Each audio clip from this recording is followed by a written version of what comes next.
Bismillahirrahmanirrahim. Assalamualaikum warahmatullahi wabarakatuh. Kepada yang terhormat Bapak Ibu penguji uji kinerja pada PPG dalam jabatan periode 1 tahun 2026. Perkenalkan, nama saya Mumun Munawaroh, mahasiswa PPG mata pelajaran Akidah Akhlak batch 4 tahun 2025 di LPTK Universitas Wahid Hasyim Semarang dengan nomor induk mahasiswa 254060612624 pada hari ini Senin tanggal 12 Januari tahun 2026. Saya akan melaksanakan praktek pembelajaran dalam rangka penilaian uji kinerja di Madrasah Ibtidaiyah Nurul Huda Gempol, Kabupaten Kuningan, mata pelajaran Akidah Akhlak kelas 3 dengan materi menghindari sifat durhaka berdasarkan kisah Kan'an. Terima kasih dan selamat menyaksikan. Wassalamualaikum warahmatullahi wabarakatuh.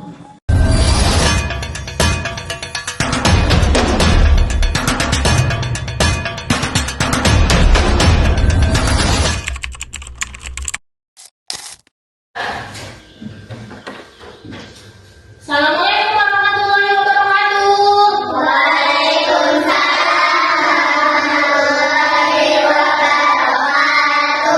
Bagaimana kabarnya anak-anak hari ini?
Ibu lihatkan videonya ya.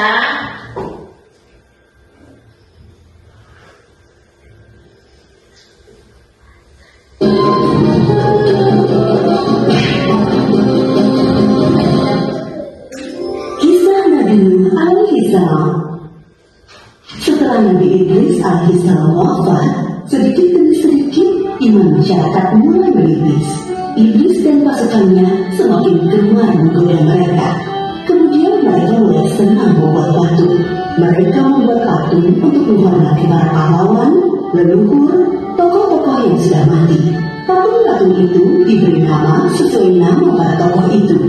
Dari sekedar penghormatan, lama-kelamaan mereka mulai menyembah patung-patung itu. Mereka percaya bahwa patung-patung itu mempunyai kehebatan dan kekuatan yang bisa melindungi dan menentukan nasib mereka.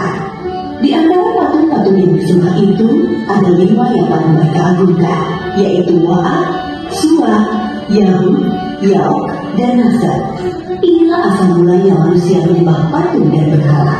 Tentu saja, ini semua hasil pekerjaan iblis dan pasukannya yang berusaha sekuat tenaga menyesatkan manusia agar tidak menyembah Allah dan masuk neraka bersama mereka. Allah tidak membiarkan manusia tersesat semuanya tanpa petunjuk. Maka Allah memilih Nuh alaihissalam untuk mengingatkan kaumnya agar mereka meninggalkan penyembahan dan berhala dan kembali menyembah Allah Subhanahu wa Ta'ala. Siapakah Nuh alaihissalam? Nuh adalah cucu dari Nabi Idris. Fisiknya kuat, terbukti dari umurnya yang sangat panjang, sekitar 1000 tahun. Hatinya mulia dan sabar luar biasa.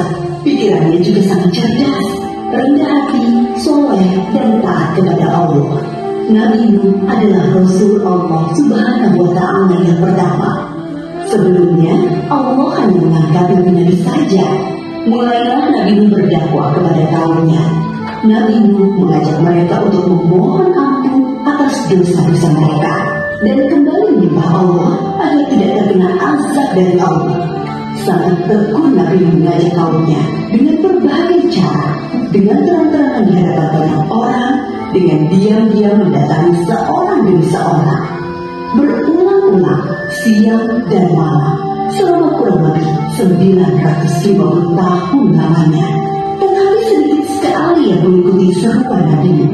Kebanyakan dari pengikutnya ini adalah orang miskin dan pekerja kasar. Jumlahnya sekitar 80 orang. Yakni sebagian besar kaumnya tidak mau mengikuti ajaran Nabi Nuh. Mereka bersikap angkuh dan sombong dengan menutup rapat-rapat telinga mereka jika Nabi Nuh mulai berbicara untuk mendakwahi mereka. Bahkan mereka menantang Nabi Nuh agar mendatangkan azab yang diancamkan oleh Allah Subhanahu wa Ta'ala. Nuh, sudahlah, berhenti bicara. Percuma, kami tidak akan percaya. Sekarang begini saja, datangkan azab itu pada kami jika kau memang benar. Kami yakin tidak akan ada azab yang menimpa kami karena kelakuan kami. Kau hanya berdusta. Nabi Nuh mengadu kepada Allah tentang pembangkangan kaumnya yang terlaluan. Allah berfirman bahwa memang pengikut Nabi Nuh tidak akan bertambah, hanya 80 orang itu saja. Selebihnya mereka semua tidak akan beriman karena mereka sudah sangat sesat.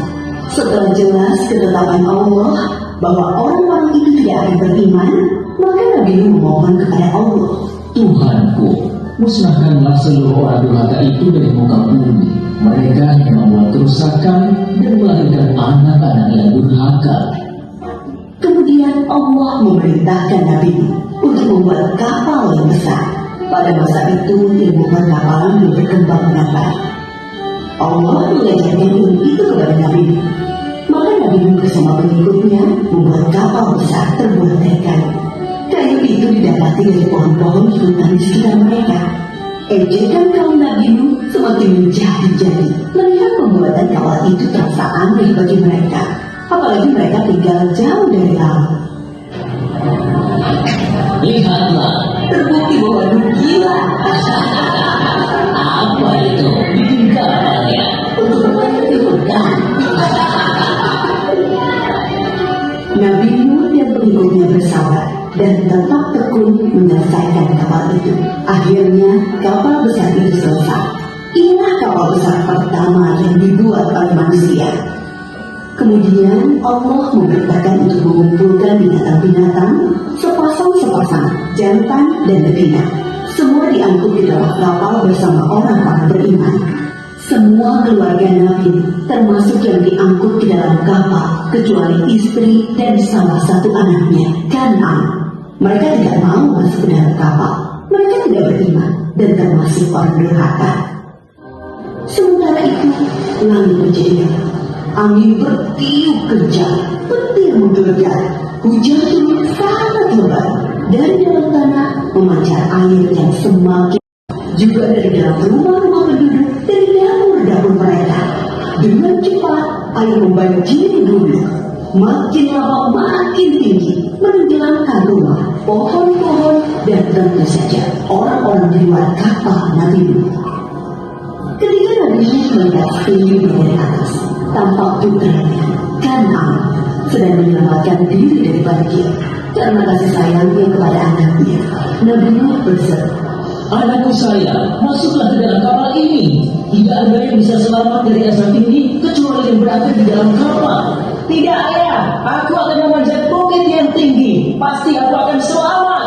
Tiba-tiba datang gelombang besar dan Kan'an tidak terlihat lagi. Dia termasuk yang dibinasakan. Nabi Nuh sangat sedih, tetapi beliau menerima keputusan Allah. Di dalam kapal, Nabi Nuh bertasbih, memohon ampun dan berdoa tidak henti-hentinya bersama orang-orang beriman. Setelah beberapa hari, Allah memerintahkan bumi untuk menelan banjir itu. Hujan berhenti, air surut masuk ke dalam tanah. Kapal pun berlabuh di daratan lagi. Orang-orang beriman keluar dari kapal dengan tetap bertasbih, syukur yang tiada terkira.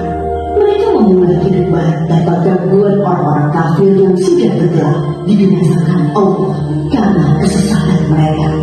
Kisah Nabi Nuh memberikan kita pelajaran bahwa durhaka kepada Allah dan tidak patuh kepada Rasul utusannya membuat manusia ditimpa azab di dunia ini maupun di akhirat.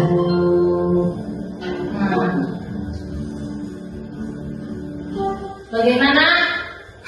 Siapa yang tenggelam? Kanan. Terus orang-orang kafir. Kenapa Kanan tenggelam? Karena durhaka, betul. Karena tidak taat kepada orang tua. Nah, Ibu akan mereview atau menjelaskan sedikit tadi cerita ya, bahwa Nabi Nuh itu diangkat menjadi Rasul pada usia 500 tahun. Tapi jumlah pengikutnya itu hanya sedikit, hanya 80. Nah, Kanan itu seorang anak dari Nabi Nuh.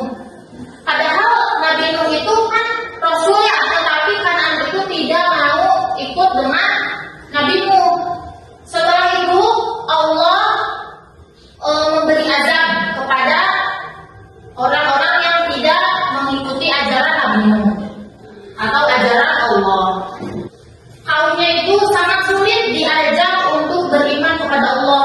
Nah, suatu ketika Nabi Nuh berdoa, "Ya Allah, tolong turunkan azab." Tetapi sebelum menurunkan azab, Allah itu memerintahkan Nabi Nuh untuk membuat kapal besar tadinya. Umatnya yang kafir atau yang tidak beriman berbicara kepada Nabi Nuh, bilang bahwa Nabi Nuh itu adalah orang yang gila karena membuat kapal di tengah-tengah padang pasir atau padang tandus, tidak ada air. Namun tiba-tiba hujan lebat menghantam negeri tersebut, kemudian datanglah banjir besar. Nah, tadi Kan'an itu kan putra Nabi Nuh ya. Padahal Nabi Nuh itu sudah mengajak Kan'an, tetapi kenapa Kan'an tidak mau? Karena dia merasa sombong bahwa dia itu akan selamat kalau misalnya nanti naik ke atas bukit atau ke atas gunung. Nah, kira-kira Kan'an itu anak yang apa? Durhaka, ya betul. Bagus. Sekarang Ibu akan membagi beberapa kelompok ya. 4 kelompok. Nanti kalian silakan tulis. Ini di sini sudah ada kelompok 1, kelompok 2, kelompok 3, dan kelompok 4. Nah, di situ akan diskusikan dan tulis 2 akibat buruk dari sifat durhaka berdasarkan kisah kanan, dan 2 cara bagaimana sih supaya kita tidak menjadi seperti kanan. Oke? Bisa? Oke, silakan dimulai. Ya.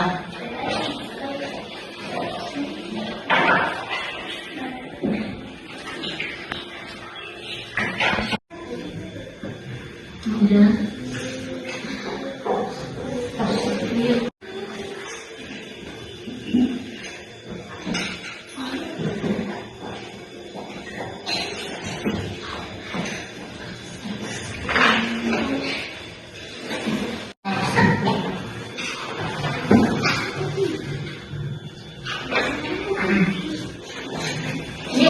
Udah semua anak? Nah, sekarang Ibu minta perwakilan setiap kelompok maju untuk membacakan atau mempresentasikan apa yang kalian tadi tulis. Oke, Ibu tunjuk ya. Kelompok 1, Azma, boleh membacakan. Situ ya. Diskusi dan menuliskan 2 akibat buruk dari sifat durhaka. 1. Hidup secara tidak konsekuen. 2. Cara agar kita tidak menjadi seperti satu perlindungan dan kepada Allah Subhanahu wa Ta'ala, orang tua.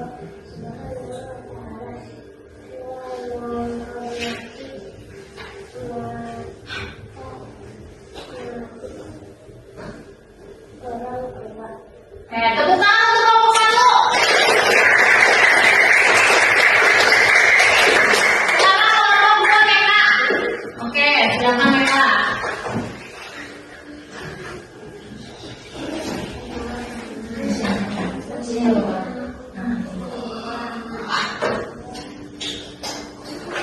Diskusikanlah dan jelaskan 2 akibat buruk dari sifat durhaka. 1. Tidak berkah hidupnya. 2. Mendapat hinaan dari orang lain. Tulis 2 cara agar kita tidak menjadi seperti 1. Menghormati orang tua. 2. Taat kepada Allah. Oke, tepuk tangan untuk kelompok 2. Kelompok 3, Aura Mulyawati, silakan.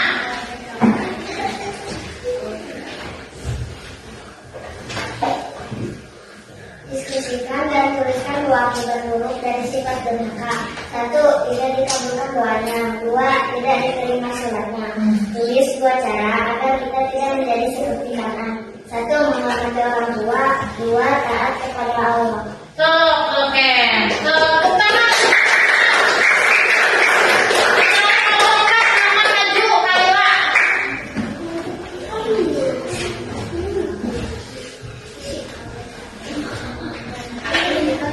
Tuliskan 2 akibat buruk dari sifat durhaka. 1. Terkena agar 2 masuk neraka. Tulis 2 cara agar kita tidak menjadi seperti kanan. 1. Menghormati orang tua. 2. Taat kepada Allah. Oke, tepuk tangan untuk kelompok 4. Bagaimana? Sudah semua maju? Sudah. Oke, Ibu mau tahu konsentrasi kalian dengan cara tepuk warna. Apabila Ibu mengucapkan merah, kalian tepuk sekali. Apabila Ibu mengucapkan kuning 2 kali, hijau 3 kali. Kalau biru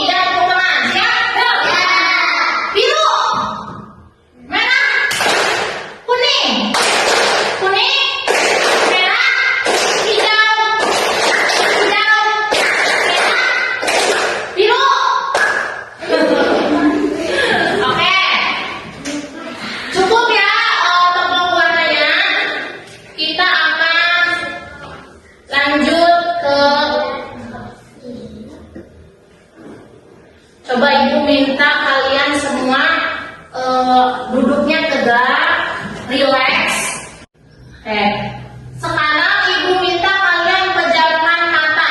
Coba pejamkan mata kalian.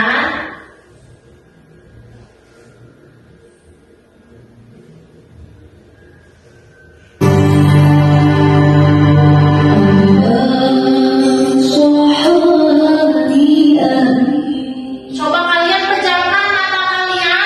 Bayangkan wajah orang tua kalian. Apa yang mereka lakukan hari ini? Kebaikan apa yang mereka lakukan hari ini? Mereka rela bangun pagi untuk membuatkan sarapan. Mereka rela mengantarkanmu ke sekolah. Apakah kalian tega membuat orang tua sedih? Seperti Nabi Nuh yang dibuat sedih oleh Kan'an. Oleh karena itu, kalian harus berbuat baik kepada orang tua. Kalian tidak boleh menghina, membentak, menyakiti sampai orang tua.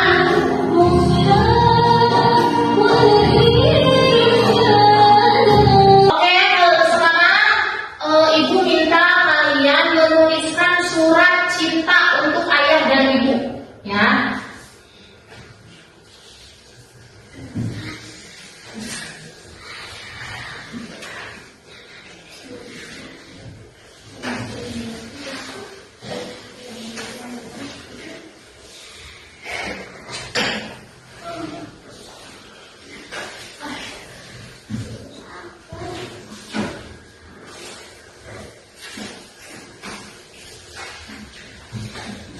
Nah, di sini surat cinta untuk ayah dan ibu berisi apa? Berisi ucapan terima kasih atau janji kalian.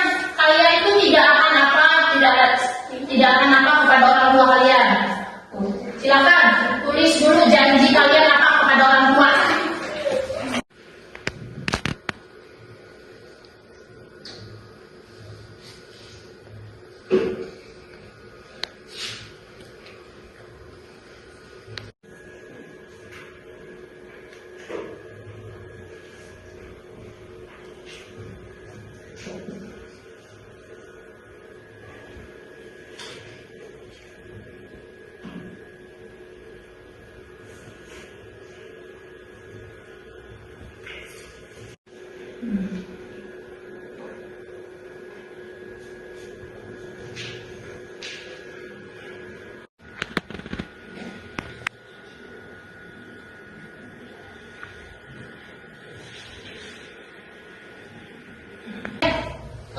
Yang sudah, nanti suratnya kalian berikan kepada orang tua, ya.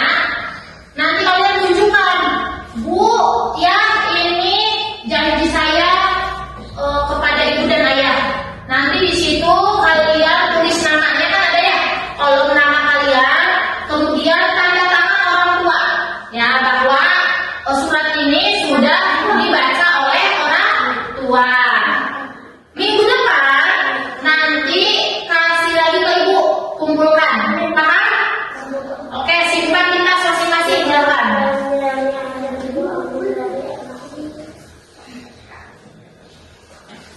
So, disimpan udah. Oke, anak-anak, tadi sudah membuat surat cinta untuk kedua orang tua. Sekarang ibu ingin tahu pemahaman kalian tentang materi tadi. Nah, ibu akan memberikan lembar kerja. Kalian isi, nanti kumpulkan di ibu, oke? Diberi nama.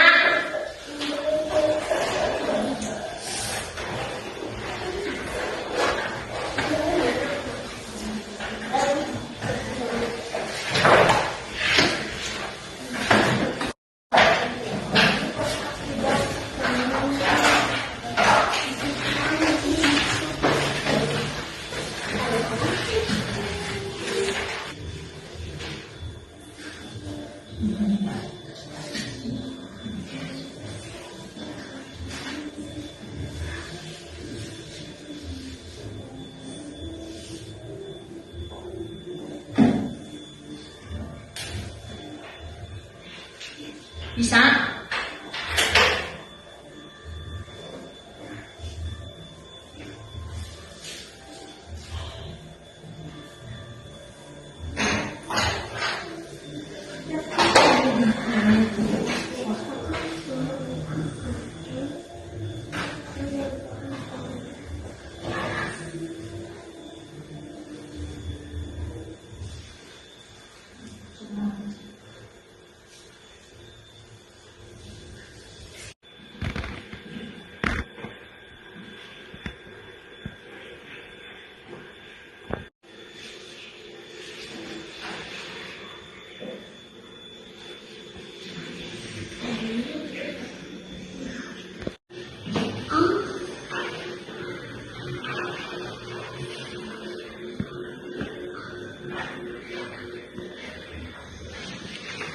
Oke, anak-anak, bagi yang sudah mengisi, silakan kumpulkan di meja ibu.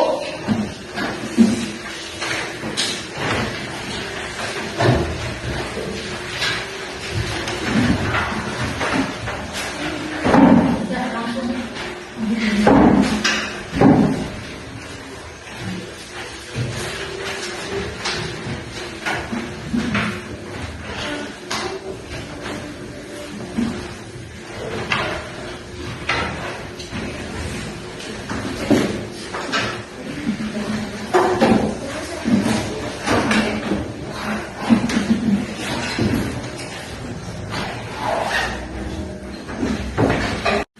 Anak-anak tadi sudah melihat semua videonya. Nah, coba ibu mau tanya, mana kasih makanan yang kalian tidak sukai? Durhaka. Ada lagi? Sombong. Nah, oke. Bagaimana perasaanmu ketika melihat Nabi Nuh memanggil-manggil anaknya? Bagaimana perasaannya? Sedih karena anaknya tidak mau ikut bersama Nabi Nuh. Coba kalau ibu tanya, sifat apa yang membuat orang atau orang tua kalian tersenyum? Apa yang membuat bisa kalian lakukan? Membantu orang tua, menurut pada orang tua. Nah, oke, jadi kesimpulannya bahwa jalan keberkahan adalah dengan taat kepada Allah dan berbakti kepada orang tua. Jadi kalian harus menghormati dan menghindari sifat durhaka atau tidak taat. Nah, ibu berharap kalian tetap berbuat baik, terus tidak menyakiti hati orang tua,